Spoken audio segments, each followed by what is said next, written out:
நலிலே சொல்லுங்களேன். நீ மறுபடி பிறக்காவிட்டால் என்னுடைய ராஜ்யத்தில் என்ன செய்ய முடியாது? இன்ஜினியர் போக முடியுமா? கலெக்டர் போக முடியுமா? இந்த நாட்டில் நான் நினைச்சேன், தமிழ்நாட்டில் நான் முதலமைச்சராக இருந்தேன், போக முடியுமா? முதலமைச்சர் வந்திருக்கேன் அப்படின்னா அங்கே நிச்சயம் அவனோட கூட்டி கிடக்கும். தேவலோகத்தில் என்ன செய்ய முடியாது. அதனால இன்னைக்கு போயிட்டாரு, பாக்கியராஜ் என்ன செஞ்சாரு, போயிட்டாரு. ஆனா இப்போ நான் இணைஞ்சிருக்கேன் சினிமா நடிகர். இன்னைக்கு முதலமைச்சர் என்ன செய்யறாரு சொன்னா, விஜய் என்ன செய்யறாரு, ஜோசப் விஜய், அவருக்கு அரசு மரியாதையோடு அடக்கம், சரீரம் அரசு மரியாதையோடு நடக்கிறது. ஆனால் ஆன்மா,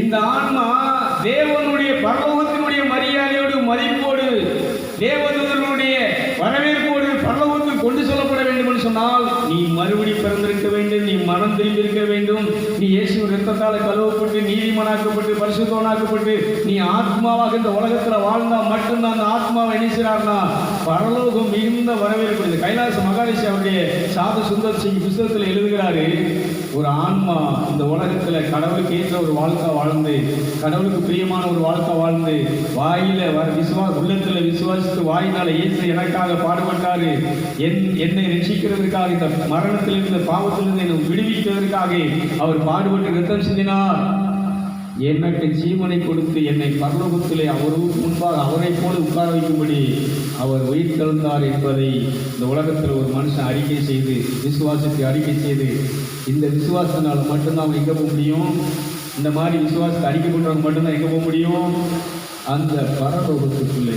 ஒரு இந்து ஒரு சகோதரர் தான் ஒரு விஷயம் தான் சொல்கிறார், 7 உலகம், கீழே 7 உலகம், மேலே இதே பாஸ்டர் மார்ட்டே பிஷப்புட்டேலாம் இந்த வார்த்தையை கேட்கல. ஒரு சாமியார், ஒரு ஹிந்து சொல்றாரு, 7 உலகம், அந்த 2 உலகத்தை பற்றி ஒரு உலகம் கொடுக்குறாரு. இதை நாம் பேச வரல, ஏன்னா நான் பேசிட்டு இருக்குது என்னன்னா, பாவ சரீரம், பாவத்தினுடைய தன்மைகளை அடித்து ஒழிக்கப்படும். பாவம்னு சொல்லும்போது கலாத்தியர் 5:19 சொல்வாரு, மாம்சத்தின் கிரியைகள், அங்கே விபச்சாரம், வேசித்தனம், பகைகள், சண்டைகள், விரோதங்கள், கோபங்கள், பிரிவினைகள், மதம், நான் அந்த மதம் இந்த மதம், மதத்தில் நான் இந்த மதம்னு சொன்னாலே ஜோலி முடிஞ்ச. ஆன்மீக உலகத்துக்குள்ள கடவுளுக்கு முன்னால் அந்த மதம் என்ன கிடையாது. ஐயா நான் கிறிஸ்தவ மதத்துக்கார வந்திருக்கிறேன் அப்படின்னு சொன்னால் நீ எப்படி இருந்தாலும் எனக்கு ஒன்று தெரியாது, போட்டு தான் சொல்லுவேன். ஐயா நான் பாஸ்டர், உங்கள் பேரால் பேய ஓட்டினேன், செத்தவனை உயிரோடு எழுப்புனேன், ஒரு 5000 பேர் சபைக்கு எண்ணிச்சேன், கூப்பிட்டு அவங்களுக்கு எண்ணிச்சு 6 நடத்தினேன், நீ எப்படி இருக்கணும், நான் உன்னை அறிய நினைவிட்டாகன்று. இன்னொரு கூட்டத்தார பார்த்து கொடுங்க, வாங்க நான் பசியாக இருந்தேன், எனக்கு சாப்பாடு கொடுத்தீங்க, நீங்கள் என்னச்சீங்க, எங்கே போங்க, இந்த 7ஆம் உலகத்துக்குள்ள என்னச்சீங்க, பரலோகத்துக்குள்ள என்னச்சீங்க, நான் ஆடை இல்லாமல் இருந்தேன், எனக்கு ஆடை கொடுத்தேன், நீ மேலமோ. ஹலோ, நான் யாதிப்பட்டு இருந்தேன், என்ன நீ நினைச்சிக்க, நல்லா பார்த்து மருந்து கொடுத்து எனக்கு மருத்துவம் பண்ணி எனக்கு என்ன செஞ்ச, உதவியாக என்ன செஞ்ச, நீ எங்கே போ, என்னுடைய வீட்டுக்குள்ள போடா. அதனால கடவுளுடைய ராட்சியம் என்பது வேறு, நாம் நினைக்கிற மாதிரி இல்லை. இன்னைக்கு எல்லாரும் என்ன செஞ்சிருக்கிறாங்கன்னா, நல்ல வீடு கட்டணும், நல்லா படிக்கணும், நல்லா சம்பாதிக்கணும், நல்ல வேலைக்கு போகணும், இதுதான் உன் மைண்டில் இருக்கு. உன் மைண்டில் என்ன இருக்குன்னு சொன்னா, அந்த ரட்சகர் இருக்கு. உன் இதயத்தில் யார் இருக்குன்னு சொன்னா, ஜீசஸ் இருக்க வேண்டும். Praise the Lord. இன்னைக்கு இருக்கக்கூடிய நம்ம ஜோசப் விஜய் ஒரு முதலமைச்சர் இன்னைக்கு நல்ல காரியங்களை பண்ணுறாரு, மக்களுக்கு நல்லது பண்ணணும்னு சொல்லி பண்ணிட்டு இருக்கிறாரு. ஆனால் நம்மளை அவரை ரட்சிக்க முடியுமா? நம்ம பாவத்தை பார்க்க முடியுமா? இந்த செத்து போன ஆன்மாவை இந்த மரணத்திலிருந்து விடுவிக்க முடியுமா? சொல்லுங்க. நல்ல ஒரு தமிழ்நாட்டுக்கு ஒரு நல்ல முதலமைச்சரை அந்த இறைவன் கொடுத்தார். அவர் கைத்தட்டிக்கலாம் பார்ப்போம். கடவுள் தான் ஒருத்தர் ராஜ்யத்தில் அனுப்பிவிடுறார். கடவுள் கொடுத்த ராஜ்யம் இன்னைக்கு நமக்கு முதலமைச்சர் விஜய் சொல்றாரு, கடவுளுடைய கிருபை மக்கள் என் மேல வச்ச அன்பினால் அவங்க செஞ்ச காரியத்தினால் நான் அணிஞ்சிருக்கிறேன். மக்களால் நாளைக்கு இந்த அரியணையில முதலமைச்சர் அணிஞ்சிருக்கிறேன், உட்கார்ந்து இருக்கிறேன். அந்த இறைவன் நினைச்சு போட்ட இச்சை அவரே சொல்றாரு, அவ்வளவுதான். ஆனா ஒண்ணு, அந்த பரலோகத்தில் அந்த அரியணையில சிங்காசனத்தில் இந்த உலகத்தில் இருக்கக்கூடிய எல்லா மதத்தவரையும் மொழியினர் இனத்தையும் உட்கார வைக்கக்கூடிய நமக்கு ஒரு தலைவர் இருக்கிறார். அந்த தலைவர் தான் யார் சொல்ற, நம்ம ஆண்டவரை கைதி தேவர் கிடைச்சிக்கலாம். நன்றி சொல்லுவாங்களா? கைது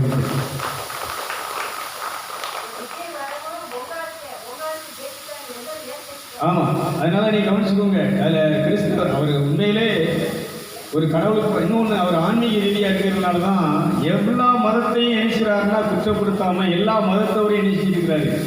எல்லா ஜாதியினரையும் மொழியினரையும் நினைச்சிருக்கிறாரு. தன்னுடைய தாயாக, தன்னுடைய தங்கையாக, தன்னுடைய அக்காளாக, தன்னுடைய சகோதரனாக. இதாயா ஆன்மீக வாழ்க்கை. ஒரு ஆன்மீக வாழ்க்கைன்னு சொன்னா உனக்கு மதமே இருக்கக்கூடாது. ஒரு பாஸ்டர்னு சொன்னா, நீ ஒரு சாமியார்னு சொன்னா, நீ ஒரு ஐயர்னு சொன்னா உனக்கு யாருக்கு கூட என்ன இருக்கக்கூடாது. கிறிஸ்தவ மதத்துக்கு நீ பாஸ்டரா இருக்கிறன்னு சொன்னா, கிறிஸ்தவ மதத்துக்கு அந்த கடவுள் வந்தாரு அப்படின்னு அவன் கடவுளே கிடையாது. கடவுள் என்று சொல்லும் போது இந்த பூமியிலே இருக்கக்கூடிய எல்லா ஜீவராசிகளுக்கும் ஜீவன் கொடுக்கிறவர், உணவு கொடுக்கிறவர், உட்கார்றதுக்கு இடம் கொடுக்கிறார். கடல்ல பாருங்க, திரளான ஜீவன்கள் மச்சங்கள் இணைஞ்சிட்டு இருக்கு. அதுக்கு ஒவ்வொன்றுக்கும் உணவு. பெரிய மீனுக்கு சின்ன மீன் என்னது ஏற பாருங்க.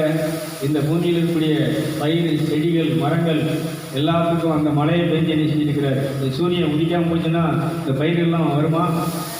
அதுக்கு சூரியனை உண்டாக்கி வச்சிருக்கிறார். நல்லவனுக்கும் கெட்டவனுக்கும் இந்த சூரியன் ஒளி கொடுத்து கொண்டு இருக்கிறது. ஒரு கைத்தறிகளை பார்ப்போம். இயற்கையே என்ன செஞ்சிட்டு இருக்கு. நீ நல்லவன், நீ கெட்டவன், நீ அந்த ஜாதிக்காரன், நீ இந்த ஜாதிக்காரன், நீ அந்த மாத்துக்காரன், இந்த மாத்துக்காரன், அது என்ன பிரிச்சு பார்க்காம அது கடமை என்ன செஞ்சிட்டு இருக்கு. எல்லா மதத்தவருக்கும், எல்லா ஜாதியினருக்கும், எல்லா மொழியினருக்கும் என்ன செஞ்சிட்டு இருக்கு. ஒளி கொடுத்து கொண்டிருக்கிறது. மழை பெய்து கொண்டிருக்கிறது. இந்த பூமி என்ன செய்து கொண்டிருக்கிறது. ஆகாரத்தை கொடுத்து கொண்டிருக்கியா. ஆனா எல்லாத்தையும் இந்த உலகத்தில் எல்லா படைப்புலையும் விசேஷமானவன் நீ. இந்த மனித பிறவி என்பது ஒரு புனிதமான பிறவி, தெய்வீக பிறவி. இந்த படைப்பு அனைத்தையும் ஆளும் பிறவி. ஆனா நீ கேவலமா என்ன செஞ்சிருக்கிற, கீழ்த்தரமா மதத்தையும் ஜாதியையும் மொழியும் வச்சு என்ன செஞ்சிட்டு இருக்கிற, சண்டை போட்டு இருக்கிற. இதை யோவான்ல நினைக்கிறாரு, நிறுவத்தில் எழுதுறாரு, தன் சகோதரனை பகைக்கிறவன் தேவனுக்கு விரோதமான எதிரி, பகையாளி.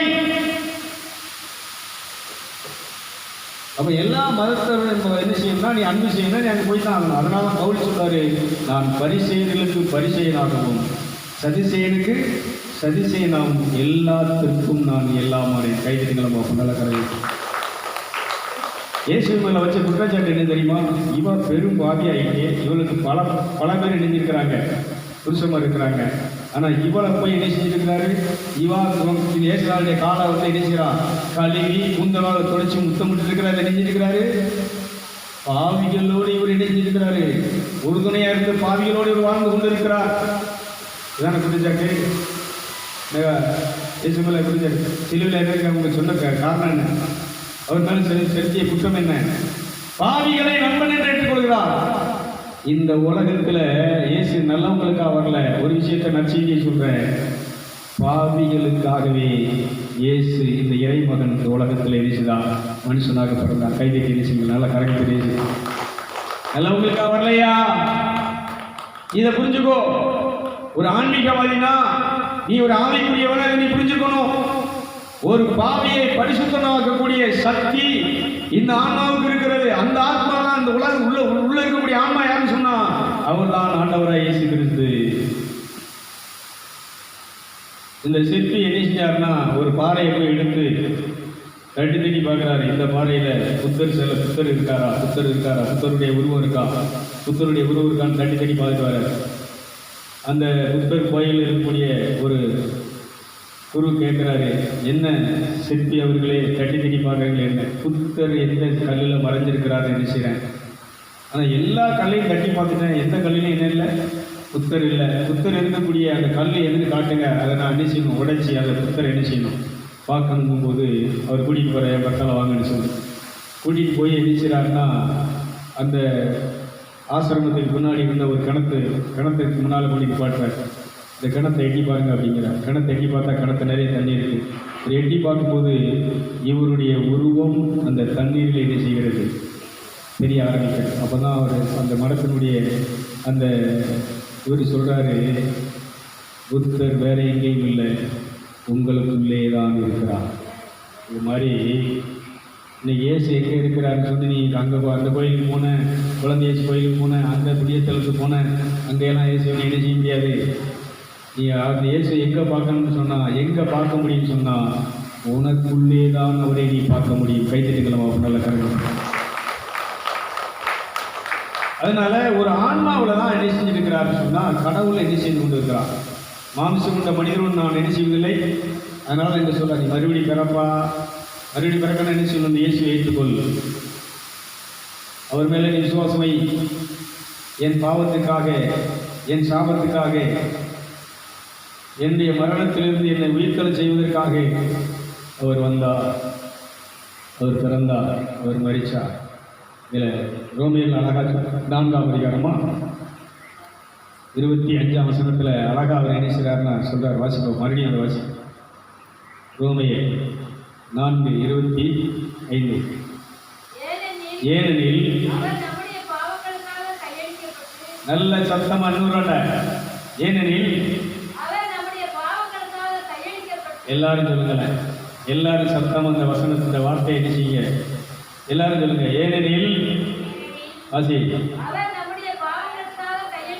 அவர் நம்முடைய என்னுடைய பாவங்களுக்காக அவர் கையளிக்கப்பட்டார். சத்தமா சொல்லுங்க. இந்த நிகழ்ச்சியை பார்க்கறதுக்கு சொல்றேன். இயேசு என்னுடைய பாவங்களுக்காக, என் பிள்ளைகளுடைய பாவத்திற்காக, என் புருஷனுடைய பாவத்துக்காக அவர் என்ன செய்தார், கையளிக்கப்பட்டார்.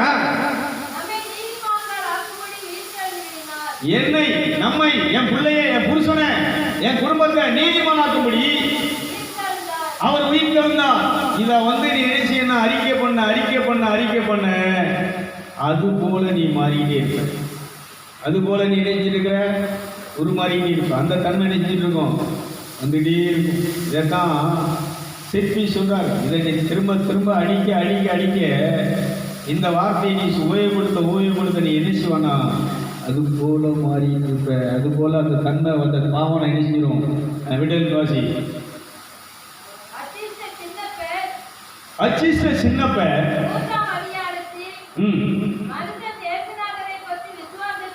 நல்லா கவனிச்சுக்கோங்க. நீ கோயிலுக்கு போகிறதுனால, ஜவுகுடுக்கு போகிறதுனால, ஜெபம் பண்ணுறதுனால, ஜெபமாலை சொல்கிறதுனால, மன்றாட்டுகளை சொல்கிறதுனால அல்ல, இயேசு கிறிஸ்துவின் மேல் உள்ள விசுவாசத்தினாலே.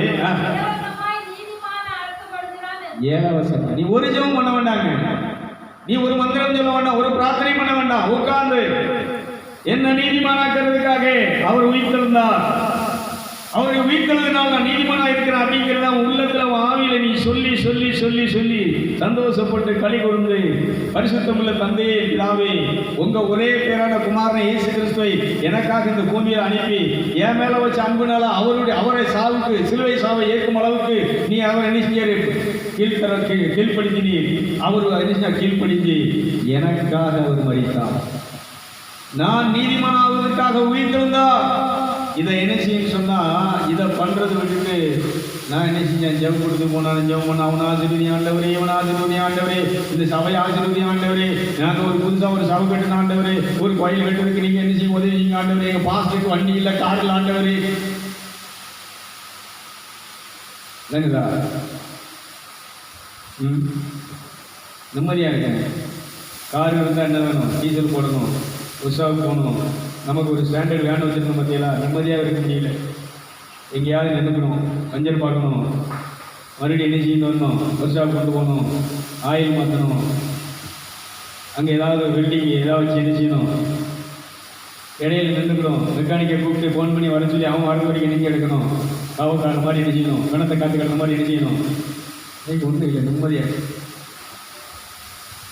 இதில் வேறு வண்டியை கொண்டு விட்டுட்டு என்ன செய்யணும்னா, வர்றது வரைக்கும் என்ன செய்யணும் சொல்லுங்க, சந்தியில் வீதியில் உட்காந்துட்டு நெஞ்சு இருக்கணும், பார்த்துக்கிட்டே இருக்கணும்.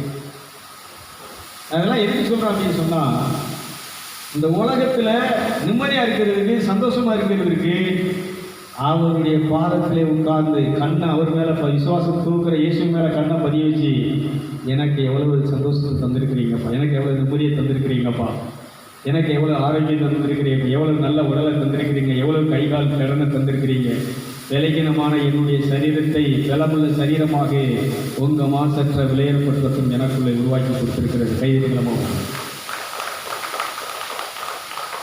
இதுக்கும் இன்னைக்கு நம்ம சொல்லக்கூடிய ஜபத்திற்கும், அந்த பிரார்த்தனைகளுக்கும், மற்ற வழிபாட்டு முறைகளுக்கும், இன்னைக்கு இந்து சகோதரர்கள் எடுத்துக்கோங்களேன், கோயிலுக்கு போகிறாங்க, காய் வெட்டுறாங்க, சோர்வையும் போடுறாங்க.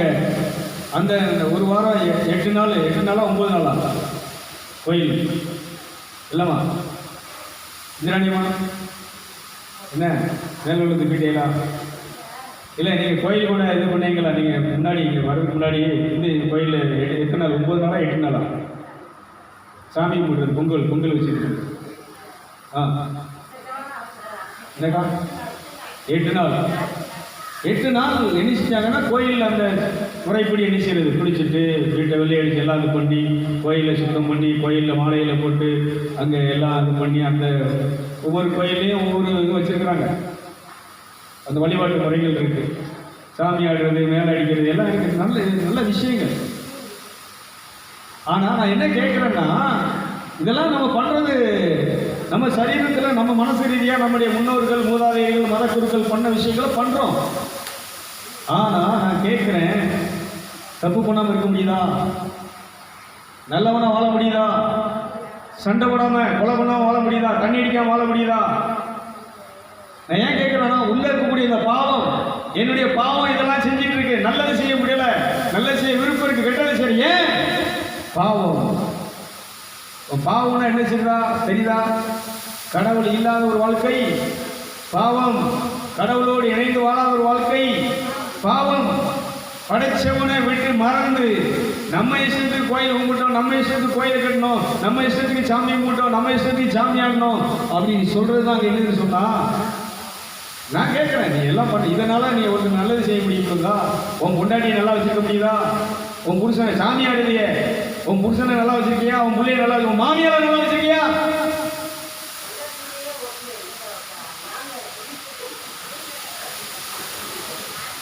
மூணு பேர் இருந்துக்கிட்டு மூதேவியை அணி செஞ்சுட்டு இருக்கிற.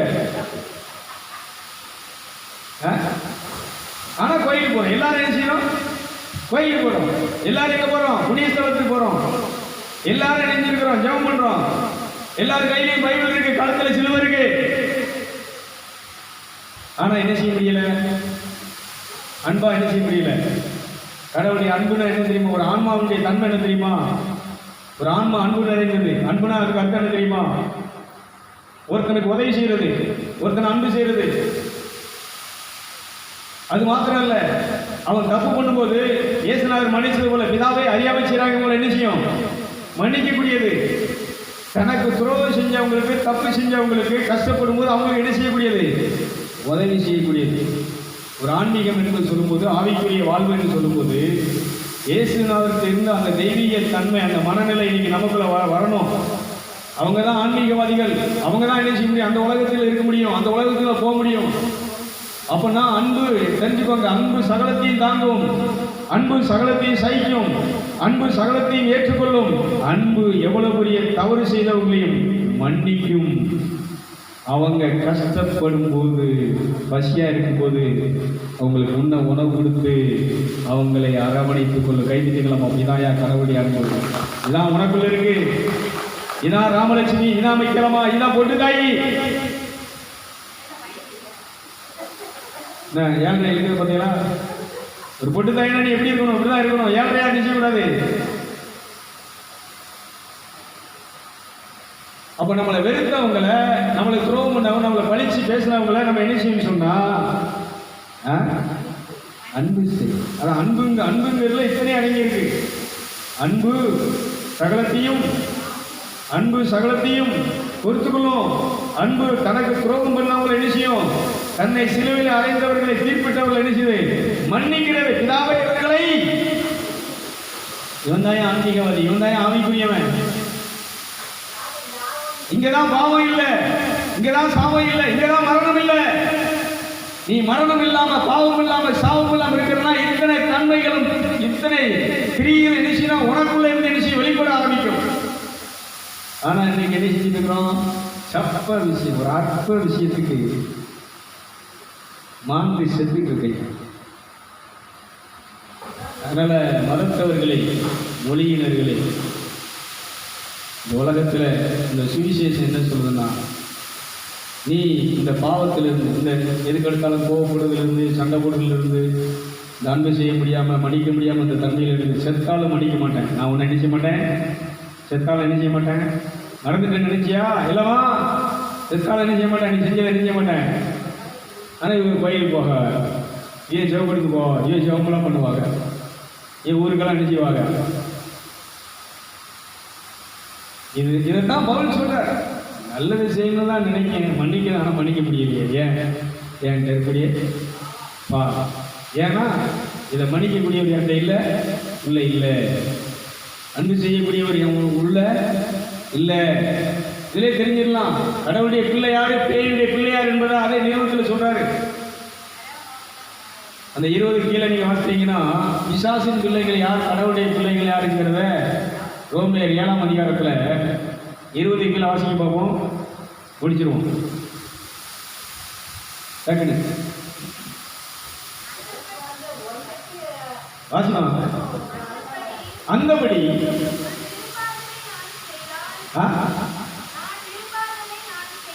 நான் விரும்பாததை நான் செய்தால் நான் அல்ல, எனக்குள்ளே இருக்கக்கூடிய பாவமே அதை செய்கிறது. ஆனபடியால் நன்மை செய்ய விருப்பம் உள்ள என்னிடத்தில் தீமை ஒன்றே கேட்கல, தீமை உண்டு என்கிற ஒரு பிரமாணத்தை காண்கிறேன். நல்லா கவனிச்சு தான் சொல்றாரு. உள்ளான மனுஷன், இது புறமான மனுஷன். இந்த பாவம் செய்து புறந்த புறமான மனுஷன். இந்த உள்ளான மனுஷன் வாசி, தேவனுடைய நியாய பிரமாணத்தின் மேல், தேவனுடைய சித்தத்தின் மேல், தேவனுடைய விருப்பத்தின் மேல் என்ன இருக்கின்ற உள்ளான ஆன்மாதாயா பிரியமா இருக்கும். இந்த ஆன்மாதாயா பாவம் இல்லா நன்மை செய்யக்கூடிய சக்தி எதில் இருக்குன்னா ஆன்மாவில் இருக்கு. புண்ணியம் செய்யக்கூடிய தன்மை சக்தி எதில் இருக்குன்னா ஆன்மாவில் இருக்கு. ஒரு மனுஷனை மன்னிக்கக்கூடிய சக்தி தன்மை எங்க இருக்குன்னா ஆன்மாவில் இருக்கு. தான் உயிரையே இன்னொருத்தனுக்காக நண்பனுக்காக கொடுக்கக்கூடிய, தியாகம் பண்ணக்கூடிய, பலி செலுத்தக்கூடிய, பலியாகக்கூடிய தன்மை என்ன சொன்னா இந்த ஆத்மாவில். அதனாலதான் பிரியமானவனே, உன் ஆத்மா வாழ்கிறது போல எல்லாவற்றையும் வாழ்ந்து இந்த உலகத்தில் இருக்கக்கூடிய எல்லா மதத்தவர்களையும், ஒளியினர்களையும், இனத்தவர்களையும் தன்னுடைய கூட பிறந்த சகோதரனாக, சகோதரியாக, தங்கையாக, அக்கானாக, அண்ணனாக, தம்பியாக பாவிக்கக்கூடிய, ஏற்றுக்கொள்ளக்கூடிய தன்மை எதில் இருக்குன்னு சொன்னா ஆத்மாவிலே இருக்கு. என்னையே சொல்லுவாங்க, இவர் எல்லாத்தையும் என்ன செய்கிறாரு. இந்த பழனிசாமி நானும் ஒன்றும் அலையும். அவர் எப்போ பார்த்தாலும் நெத்தியில பட்டை ஓட்டுப்பார், கால் ஏற்றி கொடுத்திருப்பார். அவர் என்னைக்கு நினைச்சுவாருன்னா அந்த வீடுகள் ஏதாவது பால்காய்க்கு ஏதாவது வீடு இது பண்ணாங்கன்னா, வீட்டுக்கு ஏதாவது பண்ணணும்னா அவர் போய் நெஞ்சிருப்பார். அந்த சாமியார் மாதிரி அந்த இதை நெஞ்சிருப்பார், யாகம் ஓதிட்டு இருப்பார். ஆனால் 2 பேரும் ஒன்றா தான் இருக்கிறோம். இதனால் அவருக்கு சண்டை போட முடியுமா? சண்டை போட்ட என்ன ஆயிரும்? இதுதான் சாப்பிடுறாரு, ஒன்றா தான் அலைகிறாரு. மதம் அல்ல. நான் சொல்லி நான் நம்ம விஷயத்தை சொல்லுவேன். ஐயோ, நீ இந்த கெட்ட செயலை நிறுத்தணும்னா, தப்பு பண்ணாமல் இருக்கணும்னா, நல்லவனா வாழணும்னா நீ சொல்கிறது உண்மைதான் பண்ணுறேன். இயேசுவை நான் உள்ளத்தில் எழுதிட்டு இருக்கிறேன். உள்ளத்தில் நீ சினிமா நடிகர்லாம் எடுத்துக்கோங்க. நீ அவன் சினிமா நடிகர், அவன் பரவத்துக்கு போவானா? அதனுடைய வேலை இந்த இருதயத்தில் அந்த இயேசுவை ஏற்றுக்கொண்டு, அந்த இயேசுக்கு அந்த விசுவாச பிரமாணத்தை அவர் அறிக்கை பண்ணி, எனக்காக என் பாவத்துக்காக அவர் நினைச்சார், பாடுபட்டு பலியானார், அவர் மடிச்சு ரத்தம் சிந்தினார், என்ன நீதிமானாக்கிறதுக்காக வீட்டில் இருக்கிற இதயத்தில் விசுவாசித்து அவர் அறிக்கை பண்ணி, என்ன நீதிமானாக்கிய தெய்வமே, நான் உண்மை தொழுது கொள்கிறேன், உண்மை வணங்குகிறேன், முத்தம் செய்கிறேன்னு சொல்லி தன் இருதயத்தில் ஆன்மாவில் அவர் முத்தம் செய்ய வணங்க ஆரம்பித்தார் சொன்னால் அவர் மோட்சத்துக்கு போவார். கைதிரிகளை பார்ப்போம்.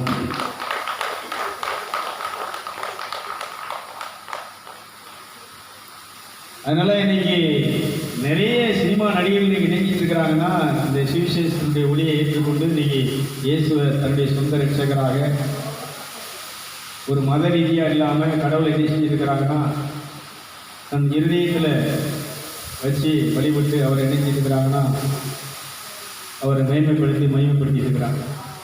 அதனால் இன்றைக்கி மதம் இல்லைங்க. அதனால தான் சொன்னேன், நீங்கள் எல்லாருக்கும் வர முடியுமா? முடியாது. மதத்திற்கு அப்பால் உன் இருதயத்தில், உன் சரீரமாகிய இந்த ஆலயத்தில் கடவுளை நீ இணைச்சி வழிபட கற்றுக்கொள்ள வேண்டும். நான் 24 நேரமும் என் உள்ளத்துக்குள்ளே இணைஞ்சிருக்கணும், ஓடிக்கிட்டே இருக்கும். அந்நிய பாஷையில் இணைஞ்சிட்டு ஆராய்ச்சி நைட்டு 12:45 எழுந்திரிச்சேன். எழுந்திரிச்சு மறுபடியும் உறக்கம் வர வரைக்கும் இணைஞ்சேன்னா உட்காந்து, நீர் எவ்வளவு நல்லா படைச்சிருக்கிறீரப்பா. அப்போ தான் அந்த வசனம்லாம் உள்ளே வருது. வித்து என்ன செஞ்சுட்டு இருக்கு உனக்குள்ள, இந்த வித்து இருக்கிறவனுக்குள்ள என்ன இருக்காது? பாவம். அந்த வித்துனா யாரு? ஜீசஸ். எந்த மனுஷனுடைய மைண்டில் இருதயத்தில் ஜீசஸ் இருக்கார், அவனுக்குள்ள என்ன வராது? ஜீசஸை துக்கப்படுத்தி, ஜீசஸுக்கு மனசை கஷ்டப்படுத்தி, ஜீசஸுக்கு விரோதமாக அவர் நம்மளை வெறுக்கக்கூடிய அளவுக்கு எந்த தப்பையும் பண்ணுறது அவனுக்கு என்ன வராது? துணிச்சல். அதனால சொல்ல, என் வித்து அவனுக்குள்ள இருக்கணும் அப்படின்னா அவன் பாவம் செய்ய முடியாது, செய்ய மாட்டாங்க. அதனால் அந்த ஒரு விஷயம்தான். அதனால் இதில் கடைசியாக ஒரு விஷயத்தை சொல்கிறேன். இந்து சகோதரர்கள் சொல்கிறேன், ஆன்மாதாயா இருக்குது. இந்த ஆன்மாவில் இருக்கக்கூடிய ஜீவன் தாயா இயேசு கிறிஸ்து. இந்த ஆன்மா, அந்த ஆன்மா சாபத்திலையும் பாவத்திலையும் செத்து கிடக்கும்போது நீங்கள் தியானம் பண்ணி காலையில் 9 மணிலேருந்து 4 மணி வரைக்கும் தியானம் நடக்குது. குண்டலினி தியானம், மூலாதார சக்கரம், சுவாதீன சக்கரம், மணிப்பூர சக்கரம்.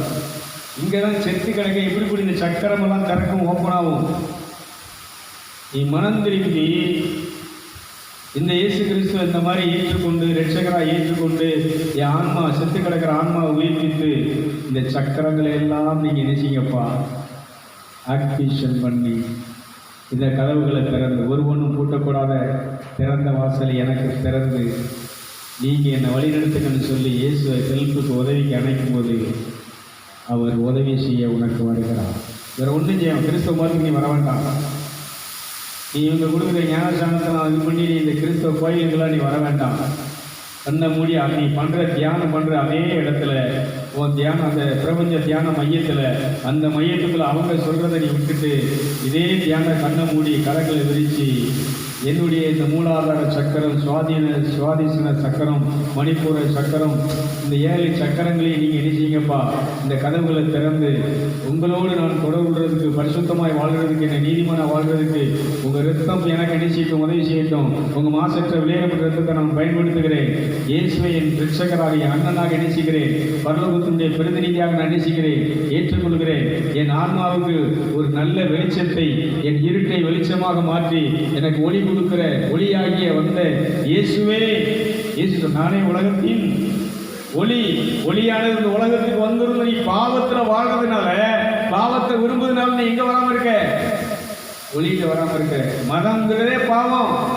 நான் இந்த மதத்துக்காரன் சொன்னாலே அது பாவம். நான் கிறிஸ்தவ மதத்துக்காரன், நான் இந்து மதத்துக்காரன், நான் இஸ்லாம் மதம், அந்த மதத்துக்காரன் சொன்னாலே என்னது? இயேசு என்ன சொன்னாரு? இயேசு நான் இந்த மதத்துக்காரன் சொன்னாரா? முருகன் இந்த மதத்துக்காரன் சொன்னாரா? சொல்லுங்க. அந்தோனியார் நான் இந்த மதத்துக்காரன் சொன்னாரா? சபரியார் இந்த மதத்துக்காரன் சொன்னாரா? யாரா பதில் சொல்ல முடியுமா? ஸ்ரீராமர் நான் இந்து மதத்துக்காரன் சொன்னாரா? விவேகானந்தர் சொன்னாரா? ஸ்ரீ ராமகிருஷ்ணர் அவருடைய பொன்மொழிகள் 54 பொன்மொழி இருக்காத எடுத்து நீ இந்துக்காரங்க நினைச்சிங்க வாசி பார்ப்பாங்க. நீங்க படித்தாலே போதும். விவேகானந்தருடைய அந்த ஆன்மீக போதனைகள் நிறைய இருக்கு. அதை நீங்க படிங்க, அதை நீங்க பாருங்க, அதை நீங்க கேளுங்க. புத்தி கிடைக்கும், மோட்சம் கிடைக்கும். அவங்கெல்லாம் அந்த ஞானத்தை இந்த உலகத்தில் என்ன செய்தவர்கள்? எல்லா மதத்தவர்களுக்கும் போதித்தவர்கள். இந்த ஸ்ரீ ராமகிருஷ்ணர் என்ன செஞ்சார்னா, காளி கோயிலில் பூசாரியா இருந்தவர், காளி சிலைக்கு என்ன செஞ்சவர், ஆரம்ப ஸ்டேஜ்.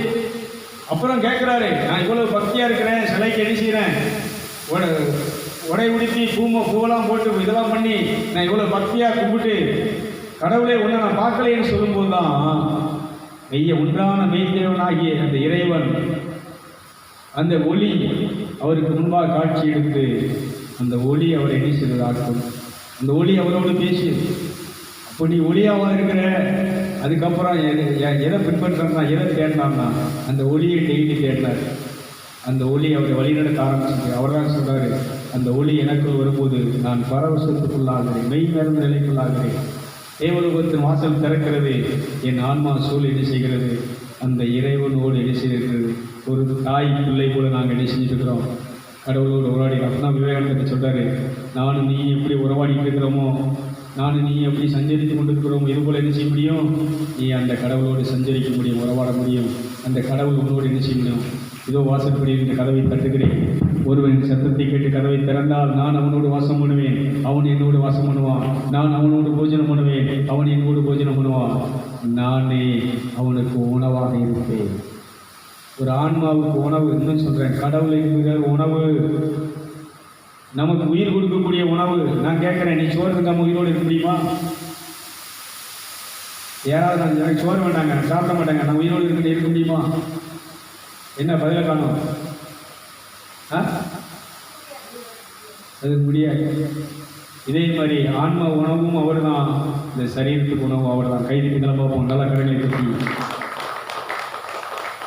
இந்த உணவை தந்தை யாருங்க?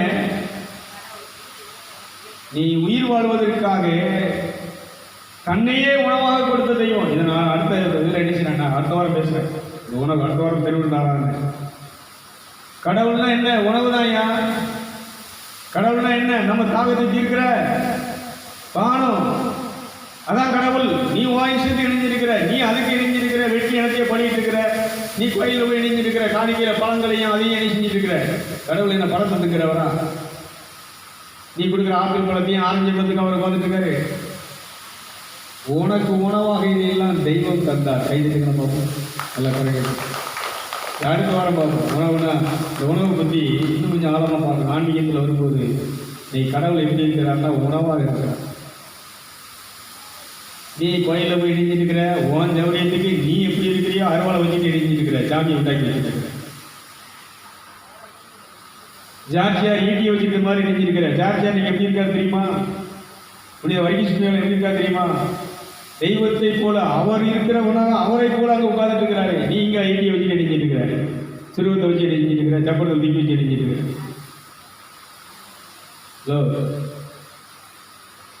சரி, அதனால நேரம் ஆயிடுச்சு, நான் முடிக்கிறேன். அடுத்த ஆராதனைகளை போகிறோம்.